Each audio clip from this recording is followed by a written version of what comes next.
Hey y'all, welcome to the Frying Pan for the very first episode of the Chrispy Fried Take Sports Podcast. I'm your host Chrispy, and a little bit about me is that I'm currently a freshman at Tarleton State University in Stephenville, Texas. My favorite teams are the Dallas Cowboys, Dallas Mavericks, Dallas Stars, and for baseball, I am a Houston Astros fan. I know, I can hear the trash cans banging already. I plan on giving you the crispiest takes possible, or just some that are incredibly burnt. But enough about me.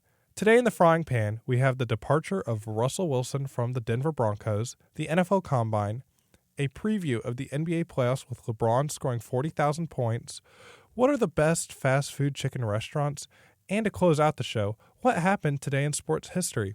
It's March 5th, 2024, so let's get sizzling.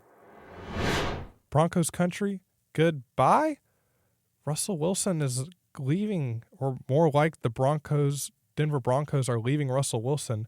They are gone after 2 seasons. They broke up. They're gone. If you're new to all of this, here's the recap I have for you. It's got some drama in it. In the 2023 season, at the end of last season, Russel Wilson was benched for Jarrett Stidham for the last 2 weeks, even though they were not out of the playoffs, or the playoff contention. And the reason, I guess, now seems to be purely financial, just so he can stay healthy, just so Russell Wilson doesn't get hurt at the end of the season. They want to leave him healthy so that way they can release him. And they did that at a hefty cost. The Broncos decided to take an $85 million in total dead cap space, which means they still have to pay Russell Wilson $85 million. They can't pay anyone else, and they have to take it, and they can't sign other players for that money. They have to pay Russell Wilson, which is crazy. And I don't really understand because, yes, the first season with Russell Wilson was not the best. They had a losing record. We're at the bottom. But this season had promise. They got rid of their old coach, Nathaniel Hackett. They got Sean Payton. And I get it, the first half of the season was a little rough, but they were coming back. They came back at the end of the season. And now they just decided to cut him. But this could also be the best chance for Russell Wilson to leave the Denver Broncos and go to another team because, all in all, I don't think the Broncos are getting anywhere with the type of management they have. And just a little stats for you. Russell Wilson played 30 games with the Denver Broncos and had an 11-19 record, boosting about 18.9 points per game, 311.7 yards per game, which was like 26th and 27th at the bottom of the league. And let me just say, that's not Russell Wilson's fault. He just didn't I don't think he had the offensive mind with him. He didn't think like the offense. He just wasn't there. Or the management wasn't there for him. And if you're like, okay, the Broncos will be fine. Well, I don't think so. They have Jarrett Stidham and Gucci DiNucci. And if you're not familiar with Ben DiNucci, if you recognize the name a little bit, it's because he played one game for the Dallas Cowboys during COVID. And let me just say, I watched that game. Oh my gosh, that was so bad. It was one of the worst games I've ever seen. So not looking too good for him. And the only upside they have with all the losing is that they have the 12th overall pick in the draft, but there's a possibility the top 2 quarterbacks they want are gone by then. So where do I think Russell Wilson, now that we got kind of the stats out there, you got the state of mind, where do I think Russell Wilson is going? Okay, Wilson is 35, entering his 13th season. He's a 9-time Pro Bowler and still has the second highest passer rating in the Super Bowl era, and he's the only, I can't speak, holy cow, and is the only player in NFL history with 40,000 pass yards, 5,000 rush yards, and oh yeah, he has a Super Bowl ring. So where do I think he goes? I think he can be better somewhere else outside of Seattle. I don't think it's just something in the water that's making Russell Wilson that just made him great in Seattle. I get he was young, and when you're young, you can do incredible things. But now he's older and he's mature. So where do I think he goes? Well, CBS and the news, they're having 4 teams, and I agree with about 2 of them. The Atlanta Falcons, the Pittsburgh Steelers, Minnesota Vikings, or the Tennessee Titans. Now, some others are saying the Bucs or the Pats, but I think the Bucs re-signed Baker Mayfield and the Pats are looking for a younger QB to build them up. So I think those 2 teams are just gone. And I don't think he's wanting to go to the Titans. They're still rebuilding. They got Will Levis as they drafted him last season. He looks promising. And I don't think he would go to the Pittsburgh Steelers because he could, but they just don't seem to have the offensive capabilities for him. I think they still kind of want to develop Kenny Pickett, but that's yet to be seen. And if I was a free agent, I wouldn't go to Pittsburgh to lead a team. They're just not looking good. So that leaves two teams, the Atlanta Falcons and the Minnesota Vikings. Well, Chris, why?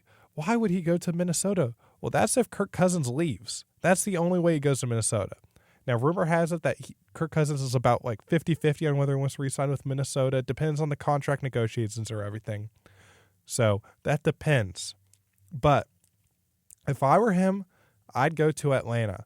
Atlanta seems to be perfect for Russell Wilson. They just got rid of their coach last year, and you're like, oh, well, they're rebuilding. Not really. They had one of the youngest teams in the league last season, and they let go of their old head coach. They're in need of experience. They have a new head coach who's also younger, and Zach Robinson, who is a Sean McVay disciple figure.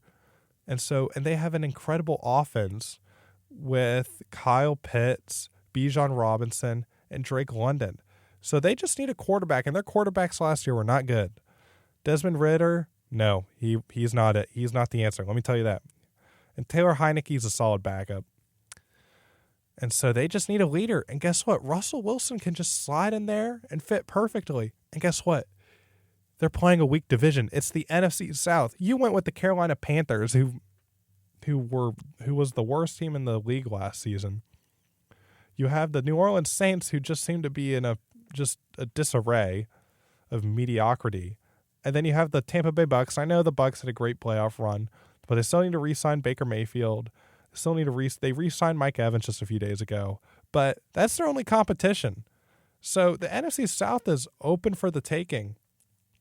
And Russell Wilson can just slide on in there and take it. And you know what? He can make the Falcons fly. I don't know what his catchphrase will be. I am going to miss, Broncos country, let's ride. That was just incredible phrasing by him. And I'm going to miss that.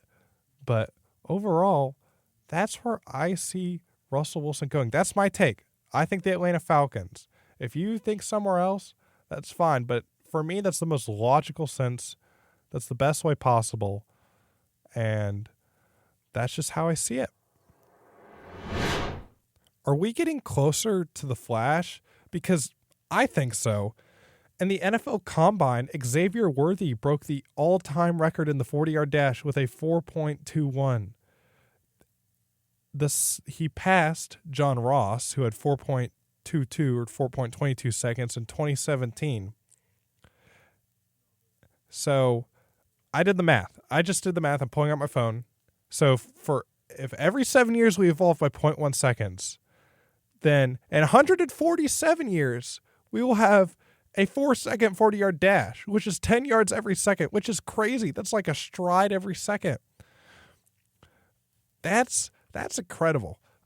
I've seen that, and I'm in awe. I wish I could move that fast. I don't. I'm not. I can't run. I only run if I want to, and I never want to run. Like if a grizzly bear was chasing me and I had to run 4.21 seconds to save my life, I just let the bear eat me.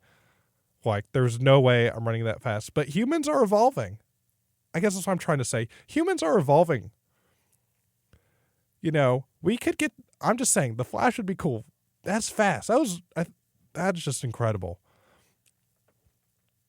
But honestly, that may not be the most cool thing I saw, because what's scarier is I looked at the results of the linemen, and these are 300 plus pounds, 6 foot plus dudes, and none of them, from what I saw, maybe one or two, ran slower than a 5.5 second 40-yard dash. That's just scary. That's scary. And an interesting fact about that is, if you don't know G-force, it's a unit of force equal to the force exerted by gravity. The average football player receives 103 Gs when hit during a game. So imagine that, a 300 plus pound lineman running at you and hitting you. just a comparison in Top Gun or anything that you watch, the average G-force experienced by a military fighter pilot is only 9 Gs. So if I pull out the phone, 103 Gs divided by 9, you're getting a little over 11 times the force that a fighter pilot gets. That's wild. That's absolutely mind-boggling. I could not believe that. And that's just from a neuroscience article I found. And that's just, oh my goodness. I couldn't even imagine. That's every single play. That's granted they're running really fast, and that's every single play you hear them. Or not hear them, you see them. What am I thinking? That's crazy. And so I think that's scarier. So we got evolution is happening, people. That's what I'm trying to say. The NFL draft is just like proving that evolution, that we are getting stronger and faster and more capable as humans. That's what the NFL draft proves to me. So that's the good side of the NFL draft. The one downside is I think quarterbacks just tend to look bad, or they, or you're like, oh, he's not good, or oh my gosh, he looks great. Because the only one I think who had an impressive throw day or an impressive day was Joe Milton, and that's just because he can throw the ball incredibly far. I mean, even if he was the least accurate quarterback in NFL history, I'd still want him as a backup, just so in the Hail Mary situation, if you're down at like the 20-yard line, like you're 20, you have to throw it 80 yards just to reach the end zone, I just put him in the game. I would sign him. I would just keep him there for that. Now, the other quarterbacks, I don't know. It's interesting because they have quarterbacks at the NFL draft throw to wide receivers they've never thrown to before and probably just met them there at the draft. So you don't know any of their little twitches or anything like that, or when they're like stepping, or you just don't know. So like every single time you throw the ball, like it just doesn't look good. You're either too far ahead or too in the middle, or the wide receiver's reaching out and it just doesn't look like a good throw on like a 30-yard pass. And that's what I saw with lots of the quarterbacks. And honestly, if I were drafting for certain positions and as an NFL GM, I would not use the draft. The only time I would is if it's a kid from a small school. You have everyone race, you have everyone do their 40-yard, their bench, and you have a kid from a small school who looks really, really good. And you put it. I would use the NFL draft for that, so that way you can kind of compare. Okay, he's the same as everyone else. He can make it to the league. But for some, I think it just like feeds delusion, because I've heard like rumor mill, like JJ McCarthy from Michigan is rumored to be a top 5 pick. That's blasphemy. If that happens, there's a lot of people getting fired, because he looked great, but it just doesn't make sense because he didn't really prove it last season. He played. If you don't know who JJ McCarthy is, he's the Michigan quarterback that won the national championship last season. And he is a winning quarterback, but he's not the best quarterback, because he was carried by his run game, Blake Corum, and his line was incredible.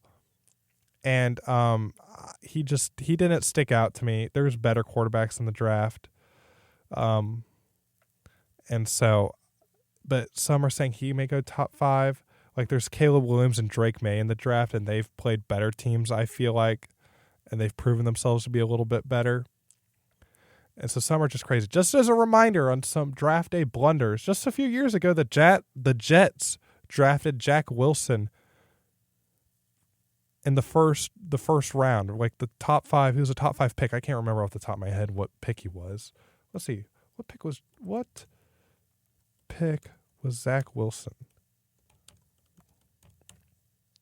Yes, the struggling Jets. They used him 2nd overall.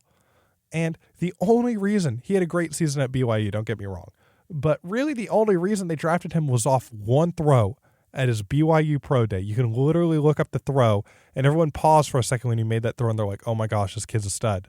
But guess what? There's a difference between pro day and real life, because in pro day, no one's rushing you. You can take all the time you want. You just got to act like you're moving. You can throw the ball, and your wide receiver catches it, and you're like, oh, I look good. Or that's what the GMs think. Oh, he looks great. He looks incredible. And then all of a sudden you've got those 6'5", 300+ pound, 40-yard dash speedsters running at you trying to rip your head off. So, draft day is a little skewed in my book. I don't know. I wouldn't pay attention much to the draft. I think the draft is cool. or not the draft, the combine. What am I saying? I think the combine is cool, but I don't think it's that useful. I think it's the best way to use the combine is from teams is just to get to know the players, see what they're like, see if they'd fit good in the locker room or not. I think that's what the combine's good for. That may be a burnt take to some of y'all. To me, that's perfectly crispy. Like that's a perfectly sane take. That's just how I think, because I don't know. There's no one rushing. This is not real game. Like, this is just like stats. Like, they're stats, and having a lineman doing a vertical jump doesn't make sense because he's never going to jump ever. Maybe he'll get on his tippy toes to block a pass or something like that. But that's how I feel about the NFL Combine. The NFL Combine, summarize what it was. The NFL Combine is a great place for GMs and head coaches to get to know the players and see like baseline stats, but to use the combine for how good they will play in game is not what it should be used for, and I think it's burned teams more times than it's helped them. But that's just from me. It's time to talk about what just happened in the NBA. Now, we had some history happen, in case you're unaware. LeBron James scored 40,000 points. But the bigger question is LeBron a ball hog? Because when he broke 40,000 points, he lost to the Nuggets. And when he broke Kareem's record for the all-time scoring last year, he lost again to the Thunder. Now, I just think that's unacceptable. That's not good. I just think he's a bum, And in case you can't tell, this is not a LeBron fan podcast. I liked him, but when he played the Mavs in the 2011 finals and started mocking Dirk Nowitzki, my hero, when he was legitimately sick, never again. Not a LeBron fan. Boo. Not again. But the joy I received when LeBron lost that championship when I was younger is something incredible. And I think the hard part for me realizing is that him scoring 40,000 points makes it harder to root against because he's legitimately history. And it's actually pretty cool doing this. I have him at 2. I think 2 is perfect for him. Now, the gap between 1 and 2 is getting tighter and tighter, but I still have Jordan. Jordan's my 1. But LeBron's longevity and everything he can do on the court still in his 21st season is incredible. And a cool fact I found out actually about him getting to 40,000 points, he scored from 0 to 10,000 points. It took him 368 games. From 10,000 to 20,000 points, it took him 358 games. From 20,000 to 30,000, it took him 381 games. And from 30,000 to 40,000 points, it took him 368 games. Now, that's pretty incredible, honestly. That's the same. It's literally the exact same. From 0 to 10,000 to 30,000 to 40,000, that's the exact same. And by comparison to Jordan, now this can be difficult, but Jordan had 10 scoring titles. That means Michael Jordan was leading the league in scoring 10 times. LeBron James only won the scoring title once, and that was in 2008. That was over a decade ago. And he's still the fastest. He's still the only one at 40,000. He's the only one part of the 40,000 club. And so what does LeBron James want to do now that he's reached 40,000 points besides trying to win another title? I don't think the Lakers are doing that, honestly. What does he want? Well, he actually wants Bronny, his son, to join the league. And for Bronny, this is what Bronny's kind of saying. This is what his agent is saying for him probably, but Bronny is still weighing in to enter the 2024 draft. And Bronny's not feeling it based on if he's ready. He's feeling it based on other teams are ready. And I feel like his agent, Rich Paul, is kind of just saying that. But it's basically like, does LeBron James feel like his son is ready to join him in the league? And there's kind of 2 ways you can go with this.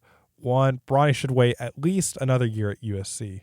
Probably should wait until his junior or senior year. But because he comes off the bench and just only averages about 5.5 points per game, and he was also sidelined for 5 months, so I don't think he's just developmentally ready. For me, he's just simply not ready because he just hasn't played that much. He hasn't been able to play. Like, there's a difference between high school and college, but there's a huge difference between college and the NBA. Now, option 2, and it's kind of tough to say this, but it would be really cool for Bronny to join LeBron in the league because it's never happened before. And it would just be cool to see 2 James on the court and be like, oh my gosh, that's his son.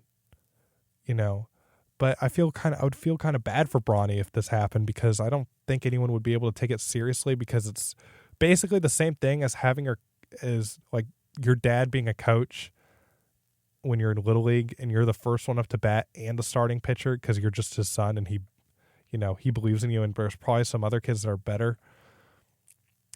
And also, plus once LeBron leave, who's going to want him? Now, he can always prove himself, don't get me wrong, but he's only played half a season of college basketball. It's going to take some time to adjust, and I think LeBron's ready to go. He's just waiting for Bronny to join him.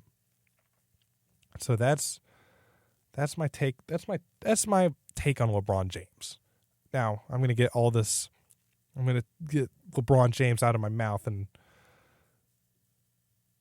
now it's time to go a little deep dive into the NBA playoff preview. Now, we'll start with the Western Conference because that's the most entertaining conference. And I'm looking at the standings clearly. Clearly, there's 4 teams. There's clear top 4 teams in the West. There's the Timberwolves, Thunder, Nuggets, and Clippers, all separated by about 4 games. So they're a lock. They're making it no matter what, and they're probably interchangeable. I think the Nuggets will probably take over the 1 seed just because they seem to get it going near playoff time. But here's the cool part. 5 through 10 are interchangeable. And as of right now in the play-in is 7 seed through 10 seed. The 7 seed's the Kings, the 8 seed's the Mavericks, the 9 seed's the Lakers, and the 10 seed's the Warriors. And 5 and 6 are respectively the Pelicans and Suns. I don't know if they'll drop in the playoff, but they're all from 5 through 10, they're only separated by 4 games.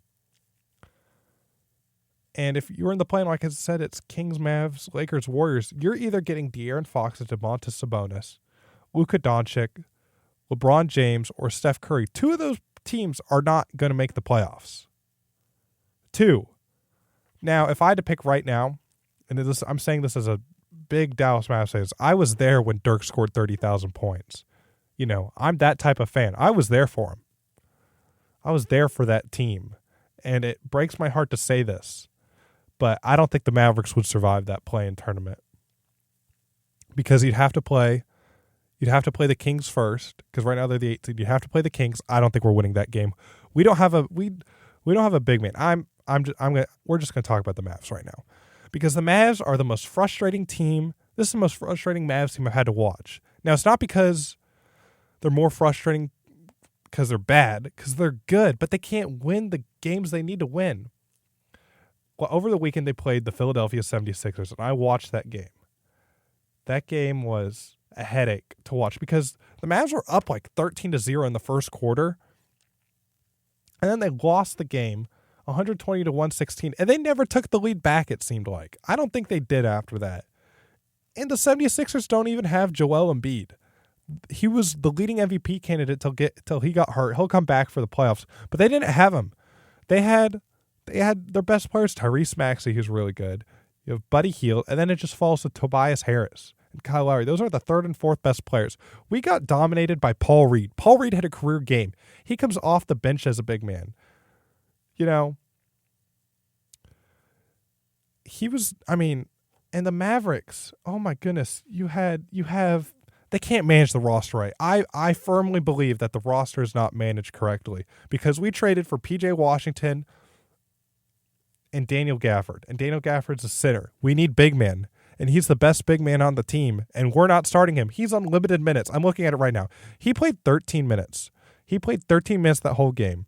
Now we have a rookie center, Derek Lively, but Daniel Gafford is better. Derek Lively's good, but Daniel Gafford is just better in my opinion. And he's like the 3rd big man. Like, he needs to start. And it's just crazy. Now, Luka didn't hit as many shots. He still scored 38 points, but it was a little bit of a struggle. And Kyrie did his part. But I think the big part is we just need defense. We can't let them drive in and just bully us. They bullied us on our home court, the 76ers did, and that's unacceptable. So anyway, that's what I think about the Mavs. I think unless the Mavs can somehow pick it up defensively, they're not making it past the play-in. I don't think they can get – I'd love for them to get to the 6th seed, but they'd have to go on a win streak, and I don't know if they can do it. And if I had to pick a team out of the West, it'd be the Nuggets again, because I said the top 4 teams. The Clippers are my number 2. The Timberwolves have too much playoff inexperience. The Thunder, same thing. The Thunder are just a younger version of the Timberwolves, if that's possible.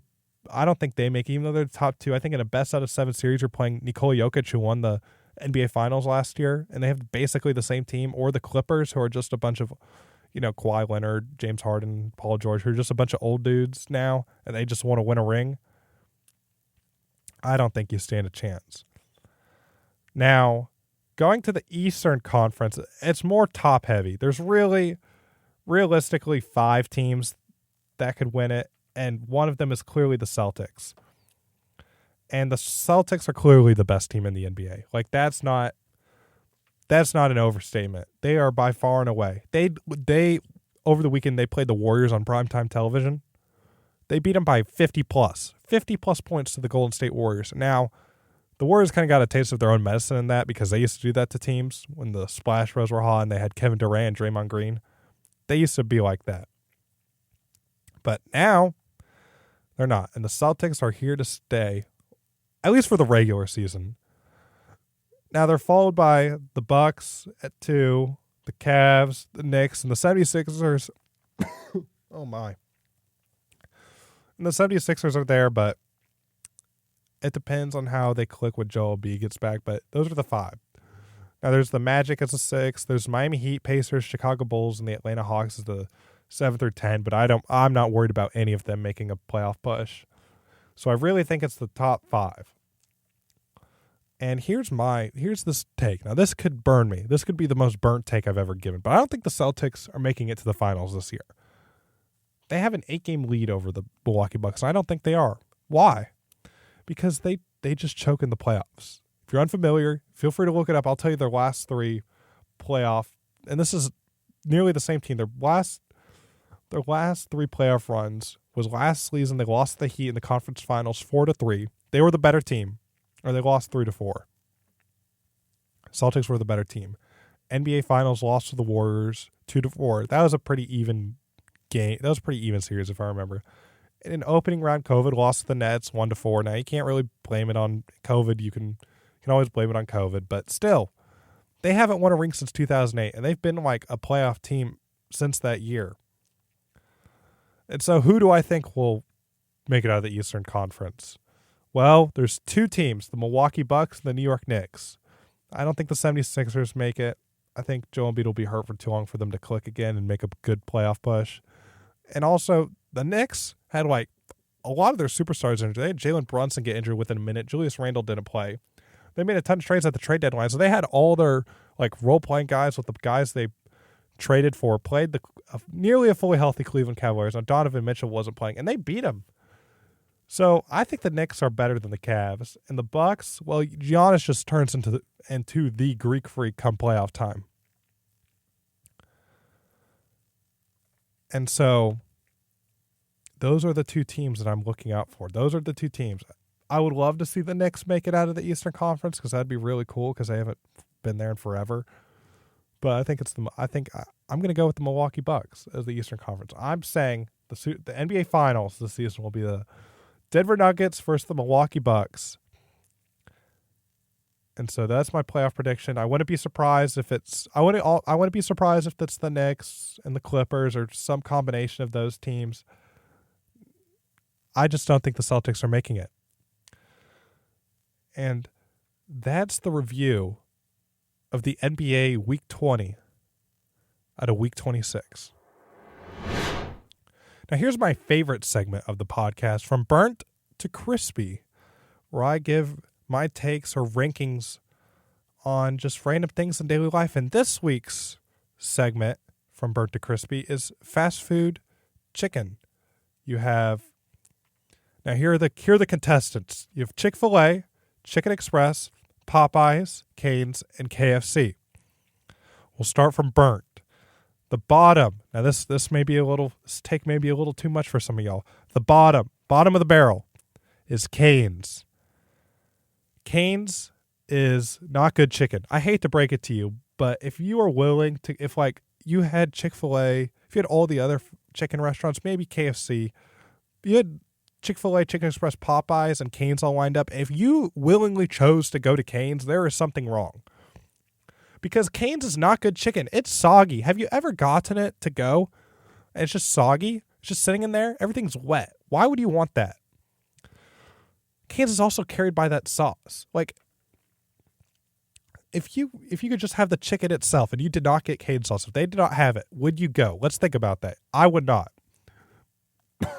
Now, I would not. I don't like Cane's. Cane's is not it. Okay, so that's 5. That's a clear 5. KFC, number 4. Now, KFC, I haven't had that much, but it's okay. You know, I don't think it's the best. It's simply, here's how I put it. It's just okay. Nothing special, nothing horrible. It's just okay.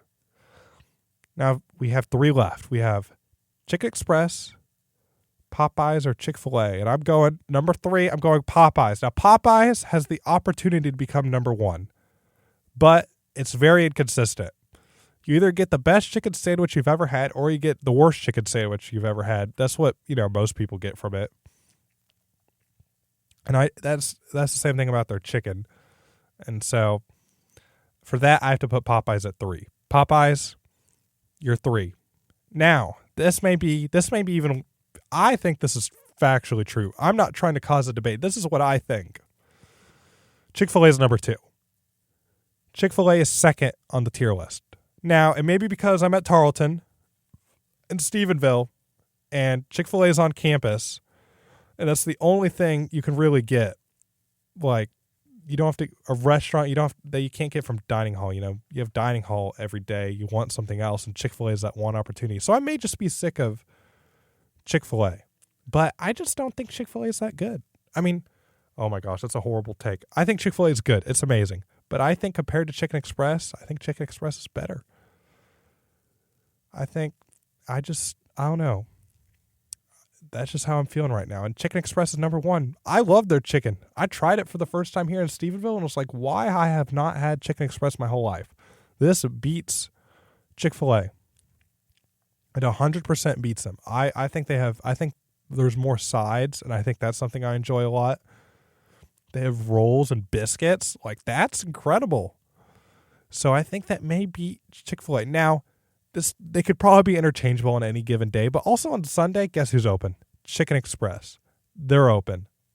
And so that is the best take I can give you, is that Chicken Express is number 1. Now, Chick-fil-A is close to number 2.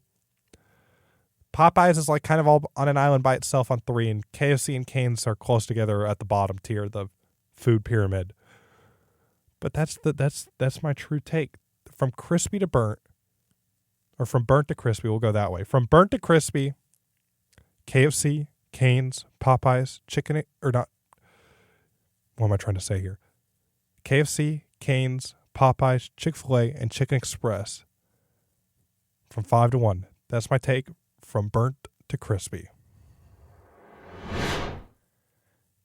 And for what happened today in sports history, in 1864, on March 5th, Cambridge and Oxford University held the first ever official track and field meet. So if you feel inspired like me to go put on some shorts and a t-shirt and then sit on the couch to watch some old Usain Bolt highlights, you'd feel free to do so.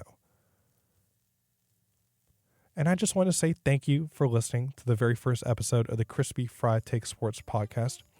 Hopefully you can give me a follow on whatever media platform you're listening, whether it's Spotify or Apple Music or anywhere else. And let me just tell you this, it can only get better from here. So I hope you stick around and let this episode sizzle in a bit.